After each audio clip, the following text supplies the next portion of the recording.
So a second potential war between Israel and Iran seems inevitable. Here's a quick recap.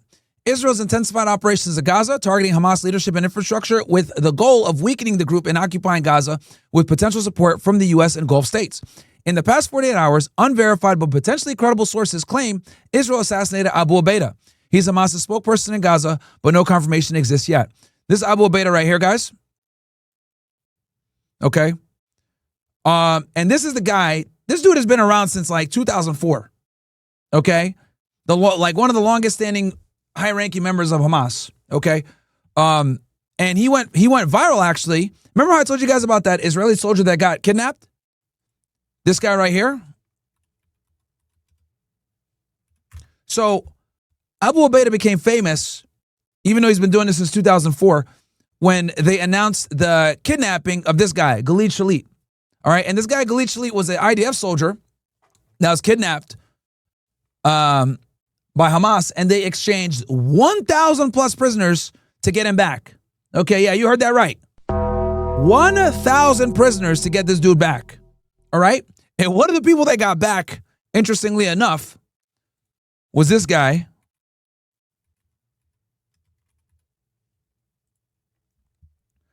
Yahya Sinwar. Now, this guy, Yahya Sinwar, got killed in October of last year, right? But he was like the head of Hamas's military wing for a while, and then he took full-on head of Hamas when Ismail Haniyeh was killed. And he was the guy that was fighting on the front lines that got killed. Now, when it comes to Sinwar, this guy spent like 20 years in Israeli prison, right? And for him spending 20 years in like an Israeli prison, he learned Hebrew, learned how Israel does their intel. He read a bunch of books on former Shin Bet operatives, Mossad. He learned how to read and speak Hebrew. And, you know, most Arabs don't know Hebrew. And they don't want you to know Hebrew, by the way, just so you guys know. It's very difficult to learn Hebrew because it's not really taught like that for obvious reasons. So this guy gets kidnapped in 2006 by Hamas. They exchange him and get 1,000 prisoners back. Of the 1,000 that come back, Yahya Sinwar was one of them, who ended up rising and becoming the main guy. And then this guy, Abu Ubaidah, was the one who first announced that Khalid Shalit was kidnapped. Okay, so does this all make sense, chat? And he's been the spokesperson ever since. Now, the IDF has been trying to kill this guy for over 20 years, right? They've announced that they've killed him like 6 or 7 other times. It seems, though, that they finally got him. Okay? So let's go ahead. I'll keep reading here. So, if true, this is significant for Israel. Abu Ubaidah has been Hamas's spokesperson since 2004, and Israel has failed to assassinate him nearly 7 times. Meanwhile, Israel conducted airstrikes in Yemen, killing Houthi Prime Minister Ahmed al-Rahwi and other senior officials on August 29, 2025 as part of Operation Black Flag, aimed at crippling Iran's proxy network. These moves may set the stage for renewed conflict with Iran following the 12-day war, known as Operation Rising Lion. If you guys remember, that was what went down in June, when they did the sneak attack with Mossad, etc. In that conflict, Israel, Mossad operatives and commando units targeted Iran's nuclear facilities, Natanz, Fordo, Isfahan, air defenses, and key figures, killing 30 generals and 10 nuclear scientists. U.S. B-2 bombers joined on June 22nd, damaging but not destroying Iran's nuclear sites. And if you guys remember, we took the B-2 bombers to bomb Fordo. Fordo was the nuclear facility that was deep inside of a mountain, right? Israel utilized its most advanced and sensitive capabilities in the first conflict, but failed to effectuate regime change. Now, you guys know, if you watch me, that we're smart over here. We're not stupid. We know that this was never about nuclear weapons. It was about getting rid of the regime in Iran. It was about replacing the Ayatollah altogether. So what Israel hoped would happen would be that they would blow up Iran, disfigure their military capabilities, right, and their air defense capabilities, and the scientists, and then hope that the people would rise up and go against the government, right? But that's not what happened. They were hoping that would happen by attacking them like this, like some type of rebel group or some type of insurgency or, militia would rise up and say, yeah, we're going to take over. And how do we know this? We know because when these attacks happened, the Shah's son was on every fucking news station with his big ass nose saying, hey, Iranian people, you need to rise up and take back your government. And he was doing all these addresses in Farsi. Persians aren't Arabs. I said Persians. Iranians aren't Arabs, guys. Okay, they speak Farsi. Or they're also known as Persians, which, you know, I make fun of anyone that calls himself Persian. I just say, bro, you're Iranian, shut up. But anyway, I digress. Right? So when Operation Rising Lion was going on for those 2 weeks, the 12-day war, the Shah was telling everyone to rise up and go against the government, and it didn't work. So they tried to decapitate regime. They tried to get rid of the Ayatollah, failed. Now, it actually had the opposite effect, right? To make matters worse, Israel's plan to incite Iranian citizens to overthrow the government backfired. The Shah, from the safety of the U.S., encouraged an uprising against the Ayatollah, but this was ignored and infuriated the Iranian people, because the Iranian people never liked the Shah, by the way. Everyone, shout out to you with the gifted sub. And the reason why they didn't like the Shah, chat, is because when the Shah was in power up until 1979 with the Iranian Revolution, he basically sold out Iran. The Brits were destroying them with the petroleum. They were like basically stealing oil from them damn near. Their foreign policy was very lax towards Israel. Iran actually, interestingly enough, was one of the first countries in the Middle East to formally recognize Israel as a state. Right? But that's because the Shah was put into power from Operation Ajax. And Operation Ajax was an operation run by the Brits, the United States, and the Israelis to overthrow Mossadegh, who was elected in like 1953, if I'm not mistaken. Actually, Tucker Carlson, his neighbor, right, or someone on the CIA officer that ran that operation, Operation Ajax, lived on his street because, as you guys know, Tucker's dad was CIA as well. So that's kind of what happened with Iran. So in the 1950s, they get like a democratically elected official, or I think it was like 1953. He gets put out of power. The Shah comes in. He rules for like 20 years, 30 years. 1979 hits. The Iranian Revolution happens. They get the fucking Shah the hell up out of there. And then the religious theocracy that we know now takes power. But anyway, that's a little history lesson on your boys. The attacks instead triggered a rally around the flag effect. And guys, what rallying around the flag means is like you become, the country unites under one flag to attack an enemy. This happened to us after 9/11, for example, right? You guys remember the historic clip where Bush is at ground zero, you know, a few days after 9/11? And one of the guys said, hey, we can't hear you. And then Bush said, we can hear you. And pretty soon the people that did this are going to hear all of us. Right? It was a historic moment when he was on the loudspeaker. Everyone was cheering and shit like that. That's what called rallying around the flag is. Okay? So the attacks that triggered a rally around the flag effect. Political enemies set aside their differences and citizens critical of the Ayatollah suspended grievances to unite. Thousands of citizens took to the streets demanding their government retaliate against Israel after surviving what they perceived as their own Pearl Harbor event. The reformist and conservative parties of Iran united and Israel's plan backfired. Iran retaliated with over 550 ballistic missiles and 1,000 drones, causing significant damage to Tel Aviv. Boom, boom, boom. So yeah, they not only did they retaliated very hard. And it was the first time that Israel actually got a taste of its own medicine.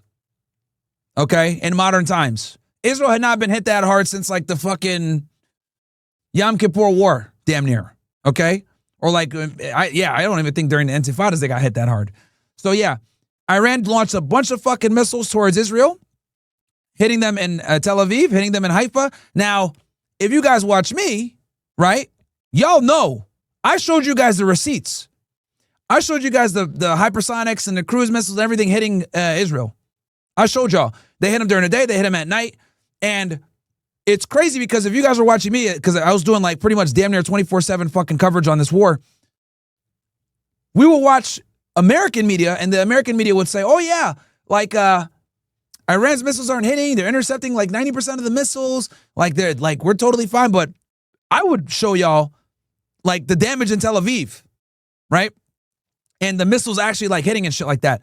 Now, the reason for that is because the Israelis had a law in place during the 12-day war where journalists could not show what was happening.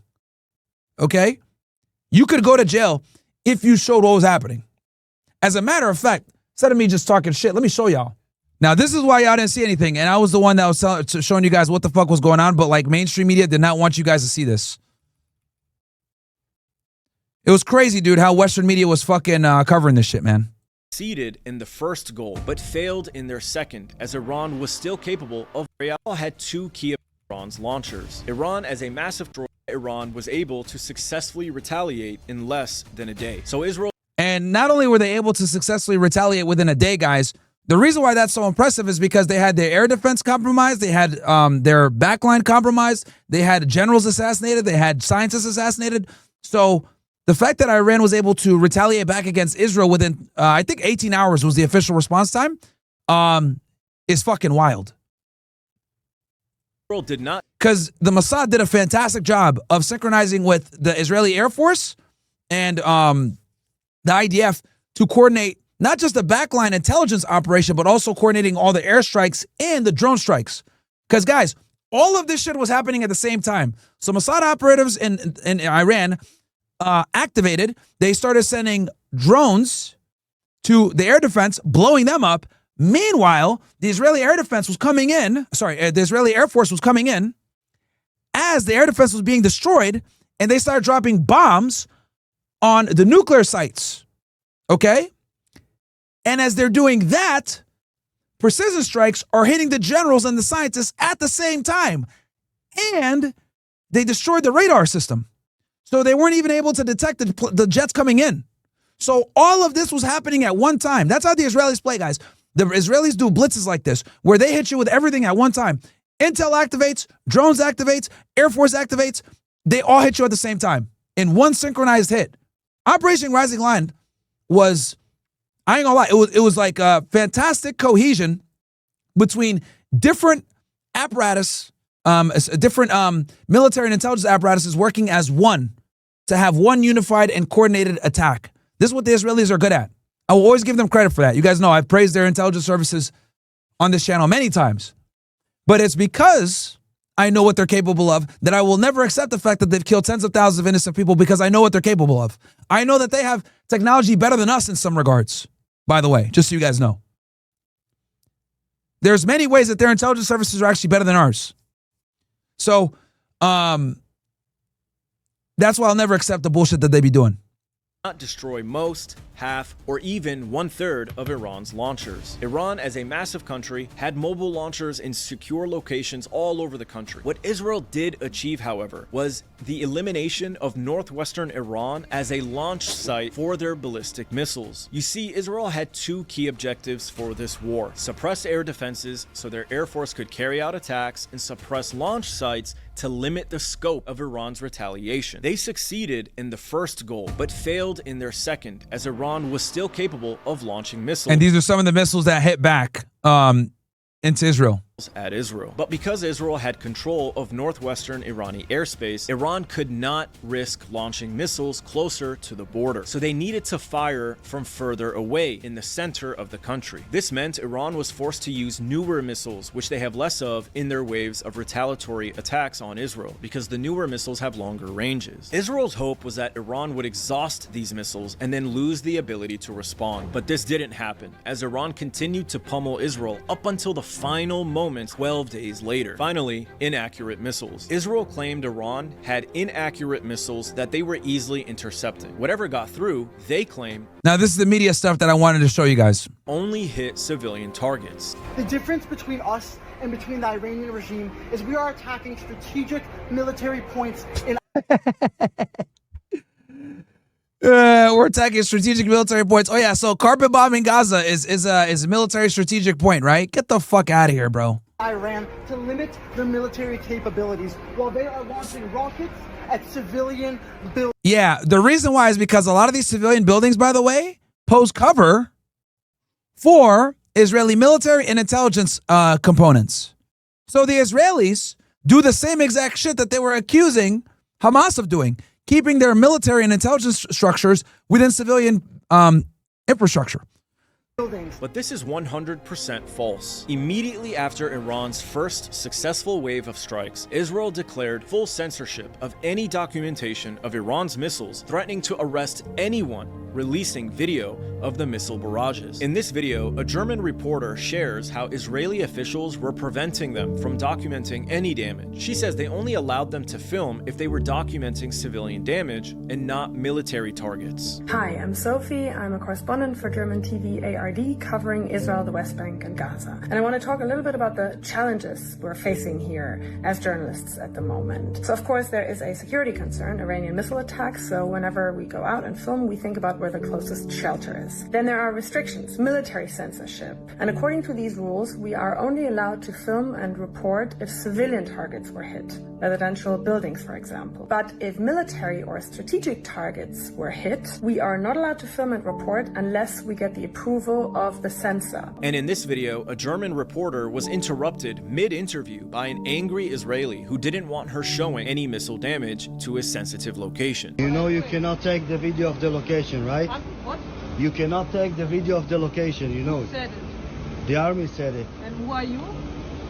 Who I am? Yeah. A citizen of Israel. Yeah. Who are you? We are from German television. News Okay, you reporters. cannot take the location with. You don't have to care about our work, and you don't need to film me. Yeah, I need to You film you. did not ask me. What are you doing? No, you cannot take the video Come of on, the guys. location. Don't disturb our work. No, I will. Would you please? No. No, Hey, look, no. being a Karen. Should I call the police now? Yes, call the police. But this was not just See, so as you guys can see here, they were set. They not only were like they're making it illegal, but like other Israelis would tell them, no, you can't film. So this is why the West and Western media in general didn't know how bad Israel's getting hit back. limited to the media. Any civilian who documented the missile attacks was threatened with severe fines and even jail time. Israeli Security Minister Ben-Gvir announced that the Who's a genocide, by the way. police would hunt down anyone filming Iran's missile attacks. Ben-Gvir said, broadcasts that show exactly where the missiles land. Because Ben-Gvir also admitted that he did not think that Iran had this capability when they got hit back with the missiles. They did not anticipate that they would hit him back this hard. So, besides the fact that they were militarily surprised, they didn't want reporters showing the damage, because if they showed the damage, what would happen is the Iranian intelligence services and the people that are launching the missiles would be able to refine the attack coordinates to be more accurate. That's why they didn't want them showing it. And on the state of Israel are a danger to the security of the state, and I expect that anyone who does this will be treated as someone who harms the security of the state. Israel engaged in the censorship for 3 reasons: to hide the damage Israel was taking, to shape the damage as civilian, and 3, to prevent Iran from gathering And then also, number 4, is because they didn't want people to mass panic and leave Israel. That's another reason too. They shut down the airports, guys. Some people had to leave through the seaports. But that was another reason as well, is they didn't want mass hysteria going on in Israel or people didn't feel safe. data on the success of their strikes. You see, Iran does not have the precision capabilities that Israel has, with all of its satellites, reconnaissance, planes, drones, fighter jets, and access to American intelligence and guidance systems. If Israel wanted, they could hit a cockroach in Iran. On the other hand, Iran has to rely on its own guidance and is limited in their ability to confirm the accuracy of their strikes. Mobile phone footage could confirm for them whether or not they actually hit their targets. And Iran needs this data in order to determine whether or not they need to improve the guidance systems for their missiles. But despite the censorship, footage poured out of Israel anyway, showcasing Iran's successful strikes on a number of military targets. For example, Iran took out the Weizmann Institute, a center that supports the Israeli army with AI, drone guidance, advanced weapons, cyber defense, and nuclear tech. See, notice how you guys don't see it. None of these clips got shown on mainstream media, by the way. None of them, which I thought was very interesting. And American media doesn't want y'all to know this for obvious reasons.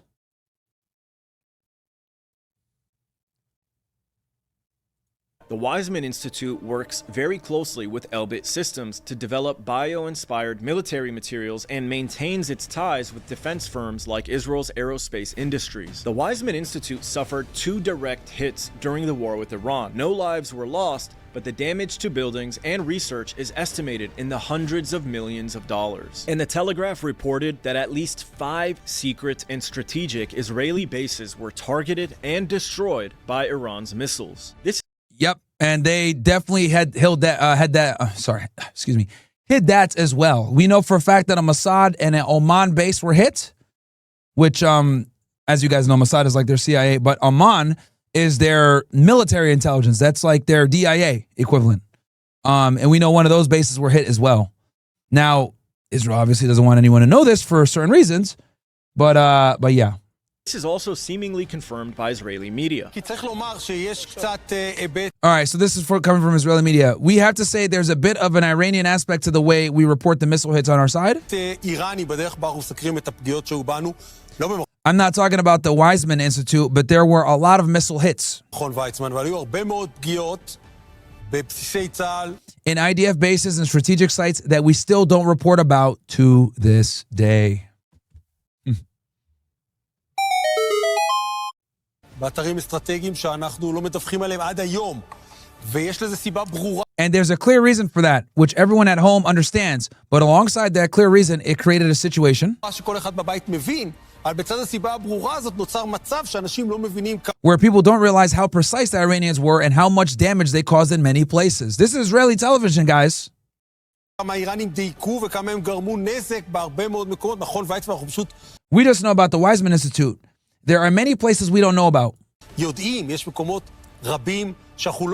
this viral clip here, we see Iranian missiles striking the I showed y'all this clip too when we were live covering the conflict. Gilot military intelligence base for Unit 8200 intelligence centers. Unit 8200 is their version of like NSA, National Security Agency. Basically, they do a lot of, phone intercepts, that type of thing. A lot of telecommunication / signals gathering is Unit 8200. Near Tel Aviv. A component of the IDF. So it's clear that Iran's lightning-fast missiles were able to penetrate Israeli air defenses and strike strategic military targets. In short, Iran's missiles were not inaccurate, and they were successfully targeting military bases and strategic locations. And that is why they had to censor it. So anyway, going back to the tweet, like I told y'all before, I show you guys the receipts instead of me just talking shit saying, look, Israel was censoring the what they were getting hit. There you guys go. There's all, and I showed a bunch of those clips when I was live, because a lot of you guys might be new here. So anyway, Israel has since restocked its interceptor missiles, while Iran reportedly added advanced, untested missiles to its arsenal. With Iran's proxies, Hamas, Hezbollah, Houthis weakened, the risk of direct confrontation grows, and I predict the war will break out in the coming days and or weeks. So basically, guys, I gave you guys a quick little recap. So what went down over the past few days?